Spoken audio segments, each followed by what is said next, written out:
ഇതിൻ്റെ ഉള്ളിൽ നല്ല സോഫ്റ്റായിട്ടാണ് ഇരിക്കുക, പുറത്ത് നല്ല ക്രിസ്പി ആയിട്ടിരിക്കും. ഇത് നമുക്ക് ഫ്രൈ ചെയ്തെടുക്കണം. പുഡിംഗ് ഉണ്ടാക്കുന്നത് ഇനി നോക്കാം. സാധാരണ ഞാൻ എല്ലാ വീഡിയോയിലും പറയുന്ന പോലെ തന്നെ ഇതിലേക്ക് നമ്മൾ ചേർക്കണം എല്ലാ സാധനങ്ങളും ഇപ്പോൾ നമ്മുടെ വീട്ടിൽ തന്നെ ഉണ്ടാവുകയും ചെയ്യും. റെഡി ആക്കിയിട്ട് എടുക്കാനാണെന്ന് വെച്ചിട്ടുണ്ടെങ്കിൽ നല്ല എളുപ്പമാണ്. ഇത് റെഡി ആയി കഴിഞ്ഞ് കഴിയുമ്പോൾ അതിൻ്റെ പുറത്ത് നല്ല ക്രിസ്പി ആയിട്ടിരിക്കും, ഉള്ളിലേക്ക് ചെല്ലുമ്പോൾ നല്ല സോഫ്റ്റ് ആയിട്ടിരിക്കും. ഈ പുഡിംഗ് നമ്മൾ ഫസ്റ്റ് ആവിയിൽ വേവിച്ചിട്ട് എടുക്കും, അത് കഴിഞ്ഞിട്ടാണ് ഇത് നമ്മൾ ഫ്രൈ ചെയ്തിട്ട് എടുക്കുന്നത്. പക്ഷേ ഒരുപാട് വലിയ പണിയൊന്നുമില്ല, നല്ല ഈസി ആയിട്ട് ഉണ്ടാക്കാൻ വേണ്ടിയിട്ട് പറ്റുന്ന പുഡിങ്ങാണിത്. അപ്പോൾ ഇതിലേക്ക് ഞാനിവിടെ 4 മുട്ട എടുത്തിട്ടുണ്ട്. 4 മുട്ട എടുക്കുമ്പോൾ 8 ടേബിൾ സ്പൂൺ പാല് ചേർക്കണം. പാല് ചേർക്കുമ്പോൾ തിളപ്പിച്ച പാലായിരുന്നാലും കുഴപ്പമില്ല, തിളപ്പിക്കാത്ത പാലായിരുന്നാലും കുഴപ്പമില്ല. പക്ഷേ പാല് നല്ല ചൂടോട് കൂടിയിട്ട് ചേർക്കരുത്. ചൂടോട് കൂടിയിട്ട് പാല് ചേർത്തിട്ടുണ്ടെങ്കിൽ മുട്ടയും പാലും കൂടിയിട്ട് അങ്ങോട്ട് പിരിഞ്ഞു പോകുമല്ലോ. പിന്നെ ഇതിലേക്ക് പഞ്ചസാര വേണം. അപ്പോൾ ഞാനിവിടെ 7 ടേബിൾ സ്പൂൺ പഞ്ചസാര എടുത്തിട്ടുണ്ട്. 7 ടേബിൾ സ്പൂൺ പഞ്ചസാരയും പിന്നെ ഏലക്കയും കൂടിയിട്ട് ഞാൻ പൊടിച്ചെടുത്തിട്ടുണ്ട്. അല്ലെങ്കിൽ രണ്ടും സെപ്പറേറ്റ് ആയിട്ട് ചേർക്കാം, പക്ഷേ കുറച്ച് ഏലക്കായൊക്കെ ആകുമ്പോൾ നമുക്ക് പൊടിച്ചെടുക്കാൻ വേണ്ടിയിട്ട് പാടായിരിക്കുമല്ലോ. അപ്പോൾ ഞാൻ രണ്ടും കൂടിയിട്ട് പൊടിച്ചെടുത്തിട്ടുണ്ട്. ഏലക്ക നമ്മുടെ ടേസ്റ്റിനനുസരിച്ചിട്ട് ചേർക്കാം. ഇപ്പോൾ നിങ്ങൾക്ക് ഏലക്ക വേണ്ടാന്ന് വെച്ചിട്ടുണ്ടെങ്കിൽ വാനില എസൻസ് ചേർത്താലും കുഴപ്പമില്ല, അല്ലെങ്കിൽ കുറച്ച് ഏലക്കായയുടെ പൊടിയും ചേർക്കാം, കുറച്ച് വാനില എസൻസ് ചേർത്താലും കുഴപ്പമില്ല. അത് നമ്മുടെ ടേസ്റ്റിനനുസരിച്ചിട്ട് മാറ്റം വരുത്താം. പിന്നെ വേണ്ടത് കോൺഫ്ലവറാണ്. കോൺഫ്ലവർ ഞാനിതിലേക്ക് 1 ടേബിൾ സ്പൂണാണ് ചേർക്കുന്നത്. അപ്പോൾ ഇത്രയും സാധനങ്ങളാണ് ഈ പുഡിങ് നമുക്ക് ഉണ്ടാക്കാൻ വേണ്ടിയിട്ട് വേണ്ടത്. ഈ പുഡിങ് നമ്മൾ ആവിയിൽ വേവിച്ചിട്ട് എടുക്കും. അത് കഴിഞ്ഞിട്ട് ഇത് ഫ്രൈ ചെയ്തിട്ട് എടുക്കാൻ വേണ്ടിയിട്ട് ഞാനിവിടെ ബ്രെഡ് ക്രംസ് എടുത്തിട്ടുണ്ട്. ബ്രെഡ് ക്രംസ് എടുത്തിട്ടുണ്ട്. ഈ ബ്രെഡ് ക്രംസിലേക്ക് മിക്സ് ചെയ്യാൻ വേണ്ടിയിട്ട് കുറച്ച് പഞ്ചസാര എടുത്തിട്ടുണ്ട്. അത് പഞ്ചസാര നമ്മുടെ ടേസ്റ്റിനനുസരിച്ചിട്ട് ബ്രെഡ് ക്രംസിൽ മിക്സ് ചെയ്തിട്ട് കൊടുക്കുക. ബ്രെഡ് ക്രംസ് ഒന്നല്ലെങ്കിൽ നമുക്ക് വീട്ടിൽ നല്ല ഈസി ആയിട്ട് റെഡിയാക്കിയിട്ട് എടുക്കാൻ വേണ്ടിയിട്ട് പറ്റും, അല്ലെങ്കിൽ കടയിൽ നിന്ന് വാങ്ങാം. ബ്രെഡ് ക്രംസ് ഉണ്ടാക്കുന്ന ഒരു വീഡിയോ ഞാൻ നേരത്തെ തന്നെ യൂട്യൂബിൽ അപ്ലോഡ് ചെയ്തിട്ടുണ്ട്. അത് നിങ്ങൾക്ക് ആ റെസിപ്പി വേണമെന്ന് വെച്ചിട്ടുണ്ടെങ്കിൽ യൂട്യൂബിൽ മിയാ കിച്ചൻ ബ്രെഡ് ക്രംസ് എന്ന് പറഞ്ഞാൽ ടൈപ്പ് ചെയ്തിട്ടുണ്ടെങ്കിൽ നിങ്ങൾക്ക് ആ റെസിപ്പി കിട്ടും. അല്ലെങ്കിൽ ബ്രെഡ് ജസ്റ്റ് മിക്സിയിലിട്ടിട്ട് ഒന്ന് പൊടിച്ചിട്ട് എടുത്താൽ മതി. എന്നിട്ട് ഒന്ന് ചൂടാക്കിയിട്ട്, ഒരുപാട് മൊരിയരുത്, ജസ്റ്റ് ഒന്ന് ചൂടാക്കിയിട്ട് എടുക്കുക. അത്രയ്ക്കേ പാടുള്ളൂ ബ്രെഡ് ക്രംസ് ഉണ്ടാക്കാൻ വേണ്ടിയിട്ട്. പിന്നെ ഇത് നമ്മൾ ബ്രെഡ് ക്രംസിൽ ഇടാൻ പോണതിന് മുമ്പ് മൈദയുടെ ഒരു മിക്സിൽ നമ്മളൊന്ന് ഡിപ്പ് ചെയ്യണം. അപ്പോൾ അതിന് വേണ്ടിയിട്ട് ഞാനിവിടെ 2 ടേബിൾ സ്പൂൺ മൈദ എടുത്തിട്ടുണ്ട്. ഇതിനകത്തേക്ക് കുറച്ച് വെള്ളം ചേർത്തിട്ട് കുറച്ച് വെള്ളം പോലെ ഒന്ന് മിക്സ് ചെയ്തിട്ട് എടുക്കണം. അത് നമുക്ക് ചെയ്യുമ്പോൾ കാണാം. അപ്പോൾ ഇത് രണ്ടാണ് നമുക്ക് ഫ്രൈ ചെയ്തിട്ട് എടുക്കാൻ വേണ്ടിയിട്ട് വേണ്ടത്. അപ്പോൾ ഫസ്റ്റ് നമുക്ക് പുഡിംഗ് ഉണ്ടാക്കാൻ വേണ്ടിയിട്ട് പുഡിങ്ങിൻ്റെ മിക്സ് ഉണ്ടാക്കാം. അപ്പോൾ അതിന് വേണ്ടിയിട്ട് ഒരു പാത്രം എടുക്കുക. ഇപ്പോൾ ഇവിടെ നല്ല ചൂടായിട്ടുണ്ട് കേട്ടോ. ഇപ്പോൾ ഇവിടെ ഉച്ചയ്ക്ക് ഒരു 12:45 ആയിട്ടുണ്ട്. അത്യാവശ്യം നല്ല ചൂടായിട്ട് വന്നിട്ടുണ്ട്. അപ്പോൾ ഇതിലേക്ക് നമുക്കൊരു 4 മുട്ട ചേർക്കാം.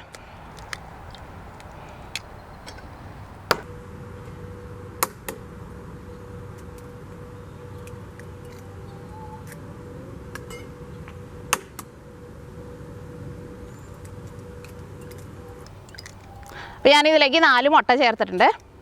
ഇനി ഇതിലേക്ക് 8 ടേബിൾ സ്പൂൺ പാല് ചേർക്കാം. അപ്പോൾ നിങ്ങൾ എടുക്കുമ്പോൾ എല്ലാവരും നല്ല കറക്റ്റ് അളവിൽ എടുക്കണം കേട്ടോ, അല്ലെങ്കിൽ നമുക്ക് പുഡിങ് ചിലപ്പോൾ സെറ്റായി കിട്ടില്ല. 1 2 3 4 5 6 7 8. ഇനി ഇതിലേക്ക് പഞ്ചസാര ചേർക്കാം. അപ്പോൾ പഞ്ചസാര ഞാനിവിടെ 7 ടേബിൾ സ്പൂണാണ് എടുത്തേക്കുന്നത്. 7 ടേബിൾ സ്പൂൺ ചേർത്താണെങ്കിൽ അത്യാവശ്യം നല്ല മധുരം ഉണ്ടാവും, അല്ലെങ്കിൽ മധുരം നിങ്ങളുടെ ടേസ്റ്റിനനുസരിച്ചിട്ട് അഡ്ജസ്റ്റ് ചെയ്തിട്ട് എടുക്കാം കേട്ടോ. അപ്പോൾ ഞാനിവിടെ ഏലക്കായയും കൂടിയിട്ടാണ് പൊടിച്ചിട്ട് എടുത്തേക്കുന്നത്. അപ്പോൾ രണ്ടും കൂടിയിട്ട് ഇതിലേക്ക് ചേർക്കാം. 3 ഉണ്ടായില്ല അടപ്പിന്. ഓക്കെ. അല്ലെങ്കിൽ ഇപ്പോൾ നിങ്ങൾ പഞ്ചസാര സെപ്പറേറ്റാണ് ചേർക്കണമെന്ന് വെച്ചിട്ടുണ്ടെങ്കിൽ വലിയ തരിയുള്ള പഞ്ചസാരയൊക്കെയാണെന്ന് വെച്ചിട്ടുണ്ടെങ്കിൽ ഒന്ന് പൊടിച്ചിട്ട് ചേർക്കണം, അല്ലെങ്കിൽ ഇതിൻ്റെ കൂടെ പെട്ടെന്ന് അങ്ങോട്ട് മിക്സ് ആവില്ല. ഞങ്ങൾക്കിവിടെ സാധാരണ വാങ്ങാൻ കിട്ടുന്ന പഞ്ചസാര ഭയങ്കര ചെറിയ തരിയുള്ള പഞ്ചസാരയാണ്. പക്ഷേ നാട്ടിലെ പഞ്ചസാരയൊക്കെ വലിയ തരിയുള്ള പഞ്ചസാരയാണല്ലോ. അപ്പോൾ ഒന്ന് പൊടിച്ചിട്ട് ചേർക്കാം. ഇത് പൊടിച്ചിട്ട് എടുത്തേക്കണത് കൊണ്ടാണ് കേട്ടോ നമുക്ക് ഇത്രയ്ക്ക് കൂടുതൽ പോലെ തോന്നണത്. ഇത് 3 കൂടിയിട്ട് നന്നായിട്ട് മിക്സ് ചെയ്യാം. അത് കഴിഞ്ഞിട്ട് ഇതിലേക്ക് നമുക്ക് 1 ടേബിൾ സ്പൂൺ കോൺഫ്ലവറും കൂടിയും ചേർക്കണം. കോൺഫ്ലവർ ചേർക്കാൻ വേണ്ടിയിട്ട് മറക്കരുത്, അത് അത്യാവശ്യം വേണ്ട സാധനം കേട്ടോ. ഇതെല്ലാം കൂടിയിട്ടാണ് മിക്സ് ചെയ്തിട്ട് എടുക്കുക. ഇപ്പോൾ നിങ്ങൾക്ക് പെട്ടെന്ന് അങ്ങോട്ട് മിക്സ് ചെയ്യണമെന്ന് വെച്ചിട്ടുണ്ടെങ്കിൽ മിക്സിയിലിട്ടിട്ട് ഒന്ന് കറക്കി എടുത്താലും മതി. അപ്പോൾ മുട്ട ഇതിനകത്ത് സെപ്പറേറ്റ് ആയിട്ട് കിടക്കരുത്, മുട്ടയ്ക്കും ഇതിൻ്റെ കൂടെ നന്നായിട്ട് മിക്സ് ആവണം, അല്ലെങ്കിൽ നമ്മുടെ പുഡിങ് റെഡി ആയി കഴിഞ്ഞ് കഴിയുമ്പോൾ മുട്ട ചില സ്ഥലത്തൊക്കെ ഇങ്ങനെ കട്ട പിടിച്ച പോലെ കിടക്കും. ഇവിടെ ചെറുതായിട്ട് കാറ്റൊക്കെ വീശുന്നുണ്ട്. ചെറിയ ചൂടുള്ളൂ, എന്നാലും ചെറിയ ചൂടുണ്ട്. ഈ റോസാപ്പൂ ഞങ്ങളുടെ വീട്ടിലുണ്ടായിരിക്കണ പൂവാട്ടോ. ഇതിപ്പോൾ ഒരു 3 കളർ പൂവുണ്ട്. പക്ഷേ അധികം മണമൊന്നുമില്ല കേട്ടോ. ഇങ്ങനത്തെ ഒരു പൂവിന് നല്ല മണമുണ്ട്. ഈ പൂവിന് നല്ല മണമുണ്ട്. ബാക്കിയുള്ള പൂവിനൊന്നും അത്രയ്ക്ക് മണമില്ല. പക്ഷേ നല്ല മണമുള്ള പൂക്കളും ഉണ്ട് കേട്ടോ ഇവിടെ. അപ്പോൾ മുട്ടയ്ക്ക് ഇതിനകത്ത് നന്നായിട്ട് മിക്സ് ആയിട്ടുണ്ട്. ഇനി ഞാൻ ഇതിലേക്ക് 1 ടേബിൾ സ്പൂൺ കോൺഫ്ലവർ ചേർക്കാൻ വേണ്ടിയിട്ട് പോവാണ്.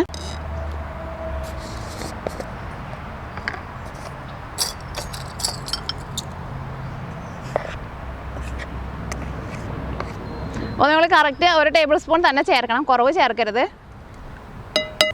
ഈ കോൺഫ്ലവറും ഇതിനകത്ത് നന്നായിട്ട് മിക്സ് ആവണം. അപ്പോൾ കോൺഫ്ലവറും ഇതിനകത്ത് നന്നായിട്ട് മിക്സ് ആയിട്ടുണ്ട്. ഇനി ഇത് നമ്മൾ ആവിയിൽ വേവിച്ചിട്ട് എടുക്കാൻ വേണ്ടിയിട്ട് പോവാം കേട്ടോ. അപ്പോൾ എല്ലാവരും നന്നായിട്ട് മിക്സ് ആവണം, അത് പ്രത്യേകം ശ്രദ്ധിക്കാം. കോൺഫ്ലവർ കട്ട പിടിച്ച പോലെ കിടക്കരുത്. അങ്ങനെ കട്ട പിടിച്ച പോലെ കിടക്കണുണ്ടെന്ന് വെച്ചിട്ടുണ്ടെങ്കിൽ മിക്സിയിൽ ഇട്ടിട്ട് ഒന്ന് കറക്കിയിട്ട് എടുത്താൽ മതി. ഇത് ആവിയിൽ വേവിച്ചിട്ട് എടുക്കാൻ വേണ്ടിയിട്ട് ഞാനിവിടെ ഇതേപോലത്തെ ഒരു പാത്രം എടുത്തിട്ടുണ്ട്. അതിപ്പോൾ എങ്ങനത്തെ പാത്രം ആയിരുന്നാലും കുഴപ്പമില്ല. ഇപ്പോൾ നമ്മുടെ കയ്യിൽ സ്റ്റീലിൻ്റെ പ്ലേറ്റ് ഉണ്ടെന്ന് വെച്ചിട്ടുണ്ടെങ്കിൽ സ്റ്റീലിൻ്റെ പ്ലേറ്റിൽ വെച്ചാലും മതി. പക്ഷേ എൻ്റെ ഇഡ്ഡലി പാത്രം ചെറുതാണ്. അപ്പോൾ അതുകൊണ്ട് തന്നെ എൻ്റെ സ്റ്റീൽ പാത്രം ഇതിനകത്ത് കൊള്ളില്ല. അപ്പോൾ അതുകൊണ്ടാണ് ഞാനിവിടെ കേക്ക് ഉണ്ടാക്കണ കേക്ക് ടിന്നാണ് എടുത്തേക്കുന്നത്. കേക്ക് ടിന് വേണമെന്ന് ഒരു നിർബന്ധമില്ല കേട്ടോ, എന്ത് പാത്രമായിരുന്നാലും കുഴപ്പമില്ല. അപ്പോൾ ഞാനിതിലേക്ക് ഒരു ബട്ടർ പേപ്പർ വയ്ക്കുന്നുണ്ട്. ഈ ബട്ടർ പേപ്പർ വയ്ക്കണമെന്ന് നിർബന്ധമില്ല കേട്ടോ. ഇതിനകത്ത് കുറച്ച് ഓയിലൊന്ന് തൂത്തിട്ട് ഈ മിക്സ് ഇതിലേക്ക് ഒഴിച്ചു കൊടുത്താൽ മതി. പക്ഷേ പെട്ടെന്ന് എടുക്കാൻ വേണ്ടിയിട്ട് ആണ് ഞാൻ ബട്ടർ പേപ്പർ ചേർക്കണത്. ബട്ടർ പേപ്പർ ചേർത്തില്ലെങ്കിൽ ചൂടാറി കഴിഞ്ഞ് കഴിയുമ്പോൾ നല്ല ഈസി ആയിട്ട് എടുക്കാൻ വേണ്ടിയിട്ട് പറ്റും. അപ്പോൾ ഇതിലേക്ക് ബട്ടർ പേപ്പർ വെച്ച് കൊടുക്കുക. ബട്ടർ പേപ്പർ വയ്ക്കണമെന്ന് ഒരു നിർബന്ധമില്ല കേട്ടോ.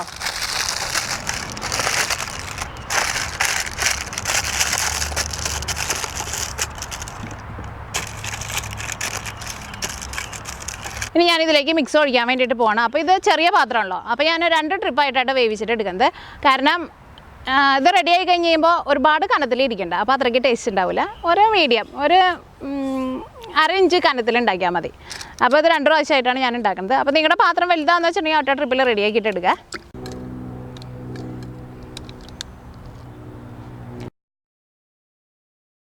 ഞാനിവിടെ ഇഡ്ഡലി പാത്രത്തിലാണ് വേവിക്കാൻ വേണ്ടിയിട്ട് പോണത്. ഇഡ്ഡലി പാത്രം തന്നെ വേണമെന്നില്ല കേട്ടോ. അപ്പോൾ ഞാനിവിടെ ഇഡ്ഡലി പാത്രം എടുത്തിട്ടുണ്ട്. എൻ്റെ ഇഡ്ഡലി പാത്രം കാണാൻ വേണ്ടിയിട്ട് അത്രയ്ക്ക് ഭംഗിയില്ല കേട്ടോ. അതിനധികം കനല്ല, ഞാൻ നാട്ടിൽ നിന്ന് കൊണ്ടുവന്നില്ല. അതുകൊണ്ട് തന്നെ ഒന്ന് ചൂടായി കഴിഞ്ഞപ്പോഴേക്കും അതിൻ്റെ കളറൊക്കെ അങ്ങ് മാറിയിട്ടുണ്ട്. അപ്പോൾ അതിലേക്ക് നമുക്കിനി വെള്ളം ചേർക്കാം. അപ്പോൾ ഞാനിവിടെ ഒരുപാട് വെള്ളം ചേർക്കണ്ട. ഞാനിവിടെ ഇതേപോലെ ഒരു കപ്പിൽ 1 കപ്പ് വെള്ളമാണ് ചേർക്കുന്നത്.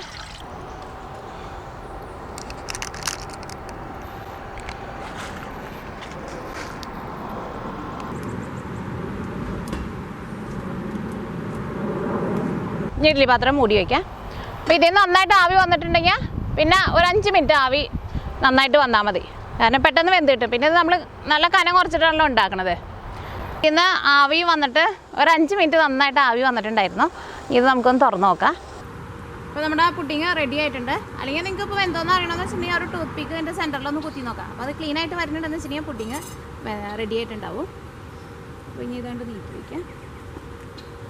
ഇത് ഒന്ന് ചെറുതായിട്ടൊന്ന് ചൂടാറിയിട്ട് വേണം കേട്ടോ ഇതിൻ്റെ ഉള്ളിൽ നിന്ന് എടുക്കാൻ വേണ്ടിയിട്ട്.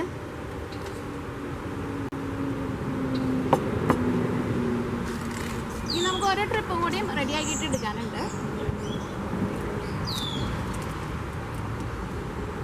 ഇത് ഇതേപോലെ ബട്ടർ പേപ്പറിൽ വെച്ചേക്കുന്നതുകൊണ്ട് തന്നെ പെട്ടെന്ന് ഇതിനെടുത്ത് മാറ്റാൻ വേണ്ടി കണ്ടെങ്കിൽ എടുക്കരുത് കേട്ടോ. ചൂടാറാണ്ട് എടുത്തിട്ടുണ്ടെന്ന് വെച്ചിട്ടുണ്ടെങ്കിൽ ഇതിങ്ങനെ പൊട്ടിപ്പോവും. കാരണം ഇത് നല്ല സോഫ്റ്റ് ആയിട്ടാണ് ഇരിക്കുക. അപ്പോൾ ചൂടാറി കഴിഞ്ഞിട്ട് മാത്രം പാത്രത്തിൽ നിന്ന് എടുത്താൽ മതി. കഴിച്ചോട്ടെ. നല്ല മധുരമുണ്ട്, ഏലക്കായുടെ ഒക്കെ നല്ലൊരു ടേസ്റ്റ് ഉണ്ട്. നല്ല ടേസ്റ്റ് ഉണ്ട്. ചൂടാറട്ടെ.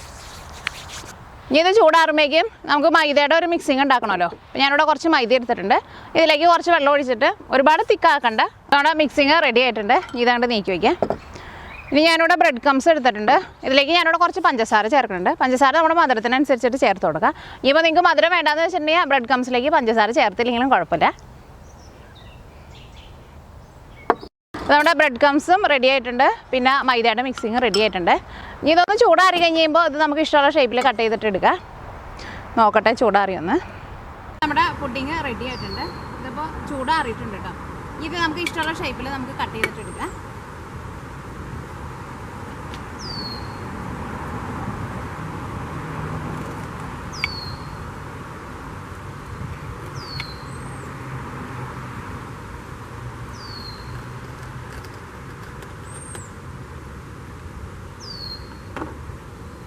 വേണ്ട, ഇത് നല്ല സോഫ്റ്റ് ആയിട്ടാണ് ഇരിക്കുക.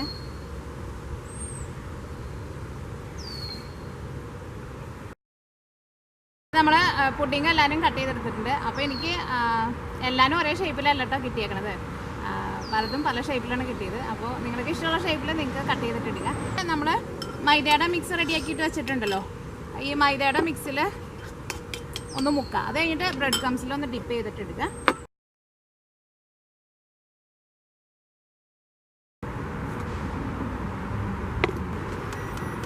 ഇത് ഫ്രൈ ചെയ്തിട്ട് എടുക്കുമ്പോൾ നമുക്ക് ഇഷ്ടമുള്ള ഓയിലിൽ ഫ്രൈ ചെയ്തിട്ട് എടുക്കാം കേട്ടോ. അപ്പോൾ നമ്മുടെ ഫ്രൈ ചെയ്തെടുക്കാനുള്ള പാൻ നന്നായിട്ട് ചൂടായിട്ടുണ്ട്. ഇതിലേക്ക് നമുക്ക് ആവശ്യത്തിന് ഓയിൽ ചേർക്കാം. അപ്പോൾ ഓയിൽ നന്നായിട്ട് ചൂടായിട്ടുണ്ട്. ഇത് ഓരോന്നായിട്ട് ഇട്ട് കൊടുക്കാം. ഇത് പെട്ടെന്നായിട്ട് പൊരിഞ്ഞ് കിട്ടും കേട്ടോ. രണ്ട് സൈഡ് നന്നായിട്ടാണ് പൊരിഞ്ഞ് കഴിഞ്ഞ് കഴിയുമ്പോൾ നമുക്ക് ഓയിലിൽ നിന്ന് എടുക്കാം.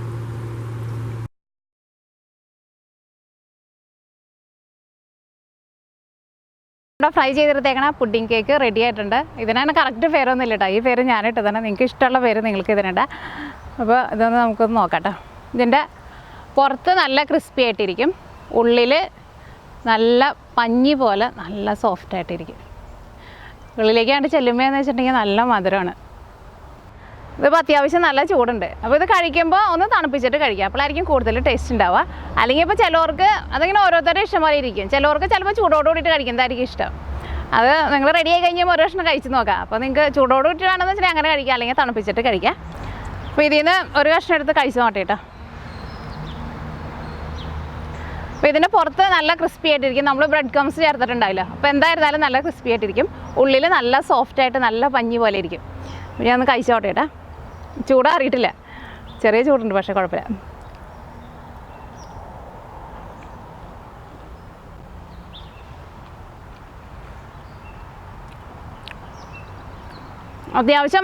അത്യാവശ്യമല്ല, നല്ല മധുരമുണ്ട്. ഉള്ളിൽ നല്ല പഞ്ഞി പോലെ ഇരിക്കണം. നല്ല പഞ്ഞിന്ന് വെച്ചിട്ടുണ്ടെങ്കിൽ വയലിട്ട വഴിക്കാണ്ട് അലിഞ്ഞു പോകും, അതേപോലെയാണ് ഇരിക്കുന്നത്. പിന്നെ പുറത്ത് നല്ല ക്രിസ്പി ആയിട്ട് ഇരിക്കുന്നുണ്ട്, നല്ല ടേസ്റ്റ് ഉണ്ട് ശരിക്കും.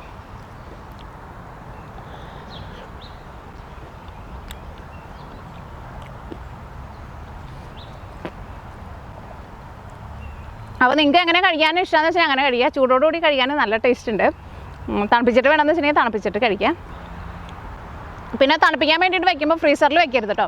ഫ്രീസറിൽ വെച്ചിട്ടുണ്ടെങ്കിൽ ഹാർഡാവും. ഫ്രിഡ്ജിൽ വെച്ചാൽ മതി, അത്രയ്ക്ക് ടേസ്റ്റ് ഉണ്ട്. റെഡിയാക്കിയിട്ട് എടുക്കാനാണെങ്കിലും വലിയ പാടൊന്നുമില്ലല്ലോ. നല്ല കാണാനാണെന്ന് വെച്ചിട്ടുണ്ടെങ്കിൽ നല്ല ഭംഗിയാണ്. അപ്പോൾ നിങ്ങളെല്ലാവരും ട്രൈ ചെയ്ത് നോക്കാം. നിങ്ങൾക്ക് എല്ലാവർക്കും നല്ല ഇഷ്ടമാവും.